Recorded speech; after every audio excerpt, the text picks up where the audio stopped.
Parti mis-saqaf tal-batterija tal-qbajjar li tinsab ħdejn il-qolla l-bajda ikkollassat. Fortifikazzjoni mal-baħar li tmur lura għall-1715, ċoe minn żmien il-kavallieri. Fi stqarrija l-Assoċjazzjoni tat-Turiżmu għal Għawdex esprimiet it-tħassib tagħha għal dan l-inċident li jfakkar fil-vulnerabilità tas-siti storiċi ta' pajjiżna meta jitħallew jiddeterjoraw.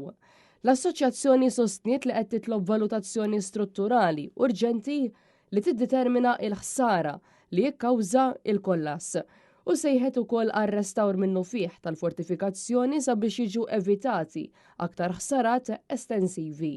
Il-batterija tal-qbajjar hija element tal-wirt kostali f'Għawdex li ma jistax jiġi sostitwit u kull dewmien fil-manutenzjoni tiegħu iżid ir-riskju ta' aktar ħsara potenzjalment irreversibbli. Saħqet ukoll dwar il-ħtieġa ta' ftehim urġenti ma' din l-art ħelwa. L-assoċjazzjoni temmet tisħaq li huwa fid-dmir tagħha u tal-poplu li għamel minn kollox sabiex il-batterija tal-qbajjar tinżamm preservata u ma tintilifx kemm għal ġenerazzjonijiet preżenti kif ukoll għal dawk futuri.